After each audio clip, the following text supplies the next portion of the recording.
Hello guys. അപ്പോൾ ഇന്ന് നമ്മൾ സ്റ്റിച്ച് ചെയ്യാൻ പോകുന്നത് ഇച്ചൂട്ടൻ്റെ ചോറൂണിന് ഇടാനുള്ള ഡ്രസ്സാണ്. അപ്പം ഞങ്ങളൊരു മോം ഡോട്ടർ കോംബോയാണ് ഉദ്ദേശിക്കുന്നത്. ഞങ്ങളല്ല, ഞാൻ. സോ എനിക്കെന്താണെന്ന് വെച്ചാൽ കണ്ടാൽ ഒരേപോലെ ഇരിക്കല്ല, എന്നാൽ ഒരു മാച്ച് വേണം, അത്രേ ഉള്ളൂ.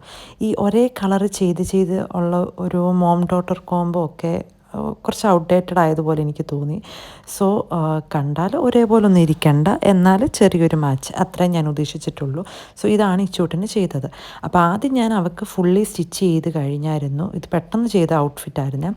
പക്ഷെ പിന്നെ എനിക്ക് തോന്നി അതിനൊരു സിബ് വെച്ചാൽ കുഞ്ഞുങ്ങൾക്ക് ഇടുമ്പോഴും എടുക്കുമ്പോഴും ഒക്കെ ഒരു കംഫർട്ടബിൾ ആയിരിക്കുമെന്ന്. അങ്ങനെ പെട്ടെന്നൊരു സിബ് കൂടെ വെച്ച് കൊടുത്തു. പിന്നെ ഞാൻ ഇതിൻ്റെ അടിയിൽ നെറ്റ് ഒന്നും കൊടുത്തിട്ടില്ല, സ്റ്റിഫ് നെറ്റൊന്നും.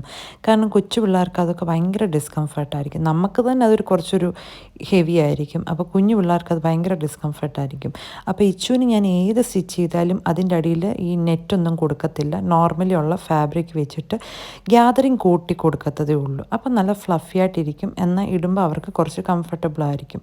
ഇത്രയൊക്കെ ചെയ്തിട്ടും അവൾക്കതിട്ടപ്പം കുറച്ചൊരു ഇറിറ്റേഷൻ ഉണ്ടായിരുന്നു. അത് പൊതുവേ കുഞ്ഞു പിള്ളേർക്കൊക്കെ അതത്ര കംഫർട്ടബിൾ ആയിരിക്കത്തില്ല. ഇതുപോലത്തെ ഡ്രസ്സൊക്കെ കാണുമ്പോൾ നല്ല ഭംഗിയാണെങ്കിലും ഇടുമ്പോൾ അത്ര കംഫർട്ടബിൾ ആയിരിക്കത്തില്ല.